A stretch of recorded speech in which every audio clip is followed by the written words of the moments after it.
ಧರ್ಮಸ್ಥಳ ಪ್ರಕರಣ ನೇತ್ರಾವತಿ ತಟದಲ್ಲಿ ಸಮಾಧಿ ಶೋಧ ಶುರು. ಎರಡನೇ ದಿನವೂ ಸಿಗಲಿಲ್ಲ ಯಾವುದೇ ಬುರುಡೆ. ಮುಂದುವರೆದಿದೆ ಅಧಿಕಾರಿಗಳಿಂದ ಸಮಾಧಿ ಅಗೆಯುವ ಕಾರ್ಯ. ಎರಡನೇ ದಿನವಾದರೂ ಸಿಗುವುದೇ ಎಂಬ ಭಯದಲ್ಲಿ ಅನಾಮಿಕ. ಧರ್ಮಸ್ಥಳದ ಮೇಲೆ ಷಡ್ಯಂತ್ರ ಎಂದ ಭಕ್ತರು.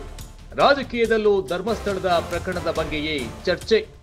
ಬುರುಡೆಗಾಗಿ ಕಾಯುತ್ತಿದೆ ಇಡೀ ದೇಶವೇ. ಧರ್ಮಸ್ಥಳದ ನಿಗೂಢ ಪ್ರಕರಣ ತೀವ್ರತೆ ಪಡೆದುಕೊಂಡಿದ್ದು, ಎಸ್ಐಟಿ ನೇತ್ರಾವತಿ ತಟದ ಕಾಡಿನಲ್ಲಿ ಸಮಾಧಿ ಶೋಧ ಕಾರ್ಯ ನಡೆಸುತ್ತಿದೆ. ಎರಡನೇ ದಿನವೂ ಅಸ್ಥಿಪಂಜರದ ಪತ್ತೆಗಾಗಿ ಹುಡುಕಾಟ ಮಳೆಯಲ್ಲಿ ನಿರಂತರವಾಗಿ ನಡೆಯುತ್ತಿದೆ. ಅಸ್ಥಿಪಂಜರ ಪತ್ತೆಯಾದ ನಂತರ ಡಿಎನ್ಎ ಪರೀಕ್ಷೆ ಸೇರಿದಂತೆ ಹಲವು ಹಂತದ ತನಿಖೆಗಳು ನಡೆಯಲಿವೆ. ಭಕ್ತರು ಈ ಆರೋಪಗಳನ್ನ ಧರ್ಮಸ್ಥಳದ ವಿರುದ್ಧದ ಷಡ್ಯಂತ್ರವೆಂದು ಕಂಡು ತೀವ್ರ ಅಸಮಾಧಾನ ವ್ಯಕ್ತಪಡಿಸಿದ್ದಾರೆ.